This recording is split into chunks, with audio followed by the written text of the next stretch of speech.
Picture this. You've got a state-of-the-art interceptor missile, literally packed with the world's most sophisticated aerospace engineering tearing through the sky. The cost to fire just one of these things, a staggering $3.5 million. And its target? Well, it's a simple, humming, loitering munition made of composite materials and off-the-shelf electronics that costs maybe $35,000. I mean, this mind-boggling cost asymmetry is the literal reality of the modern battlefield today. So, welcome to The Explainer. Today, we're unpacking what I like to call a massive strategic inversion. We're going to look at how the collision of autonomous artificial intelligence, radically cheap technology, and just brutal economics is completely upending global security across the air, land, and sea domains. Here's our roadmap for this explainer. First, we'll break down the economics of attrition, followed by the AI and unjammable tech making it all possible. Then, we'll dive into the masters of air and sea, explore the autonomous ground game, and finally, we'll uncover the supply chain bottleneck that's holding everything back. All right, let's jump right into Section 1, the economics of attrition, or the brutal math of modern air defense. You see, modern warfare is increasingly dictated by a literal financial crisis for the defender, and the mathematical heartbeat of this attrition war is something called the cost-exchange ratio. You calculate this just by dividing the financial cost of a defensive interceptor by the cost of the threat it actually destroys.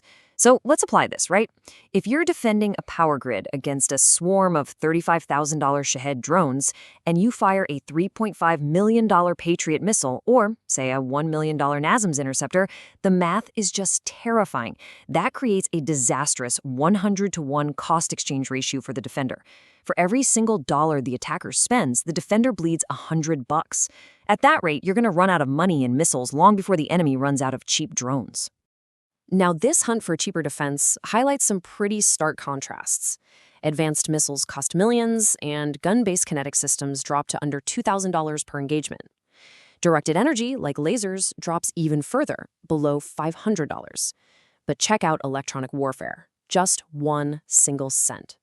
Jamming a drone's radio signal is practically free. It was supposed to be the ultimate game changer, the perfect answer to cheap drones. But, as we're about to see, attackers have engineered some brilliant and honestly terrifying ways to bypass electronic warfare entirely. That brings us to Section 2, AI and unjammable tech, the brain and the nerve. So how do they bypass this jamming? The first major workaround is fiber-optic guidance. Standard attack drones rely on radio frequency links to send video to the pilot and get steering commands. But those wireless signals, they can easily be jammed by electronic warfare. The solution here is incredibly clever. They mount a spool of ultra-thin fiber optic cable onto the drone. We're talking about a glass thread 100 to 250 micrometers thick that is literally thinner than a human hair. As the drone flies, the cable just unspools, trailing behind it for up to 10 or 20 kilometers. The video and control signals travel entirely as light pulses inside that physical glass thread. And since there's no radio signal, there is absolutely nothing to jam. It just flies right through the densest electronic warfare environments as if the jamming doesn't even exist. It's wild. The second workaround is artificial intelligence, specifically automatic target recognition, or ATR. This is basically an onboard 3-step process. Step 1 is detect. It scans the area for signatures. Step 2 is classify. It determines if that signature is a tank, a person, or maybe just an inflatable decoy. And Step 3 is track, continuously updating the position to maintain a hard lock. By putting these affordable AI processors directly on the drone, it doesn't even need a human operator's radio link to guide it in those final moments. It can lock onto a target up to 2 kilometers away and just finish the strike autonomously. It completely ignores both GPS jamming and electronic warfare, simply because the drone's own brain is doing all the math locally. So what does this actually look like in practice? Let's move into Section 3, Masters of Air and Sea, Dominating the Domains. Let's start with the air domain. This is the Russian Zala Lancet 3, a loitering munition that has really become a premier counter-battery and anti-armor weapon. To give you an idea of the scale, it costs between $20,000 and $35,000, weighs just 12 kilograms, and has a solid 40-kilometer range. But what makes it so incredibly potent is its internal hardware. It actually utilizes commercial Nvidia Jetson TX2 chips to run that onboard automatic target recognition we just talked about. It's been used to autonomously track and strike highly expensive Western artillery and Leopard 2 tanks, creating that exact brutal cost-exchange ratio we saw earlier. Now, shifting over to the water domain, Uncrewed surface vessels are essentially acting as substitutes for traditional navies. On the attack side, you have the Ukrainian Magura V5.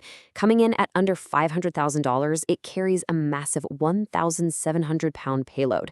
Operating in these coordinated swarms, these boats have literally pushed the Russian fleet right out of its primary Black Sea bases. For surveillance, there's the Sail Drone Explorer, operating for about $150,000. It uses wind for propulsion and solar for its sensors, which means it can stay out at sea for up to a year with a zero carbon footprint, providing persistent intelligence. And for a mixed-use approach, you've got platforms like the Sea Baby. This thing acts as an uncrewed mothership, literally launching its own aerial FPV drones from way out at sea. Okay, let's look at Section 4, the autonomous ground game, the robotic frontline. The air and sea are mostly open spaces, but the land domain, it is cluttered, complex, and incredibly dangerous. The crucial point here is figuring out how to reduce casualties in the high-attrition last mile of combat. Enter the Themis, designed by Milram Robotics in Estonia. This is a 1,630-kilogram tracked vehicle that acts as a modular robotic partner for the infantry. It features a hybrid diesel-electric engine, giving it a silent watch capability, meaning it can run purely on batteries to completely mask its thermal and acoustic signatures. Using waypoint autonomous navigation and LiDAR, it can thread its way through dense forests or urban rubble. You can load it up with 1,200 kilograms of cargo to act as a logistics mule, swap out the payload to evacuate casualties, or even mount anti-tank guided missiles on it to serve as autonomous fire support.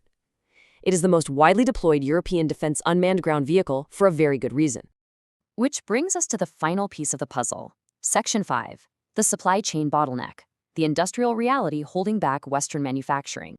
You might be wondering, if these cheap drones are the future, why isn't the West just mass-producing millions of them right now?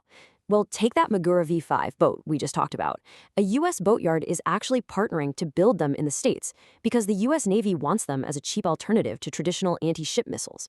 But here's the catch. Strict U.S. defense regulations require the complete elimination of Chinese-sourced electronics.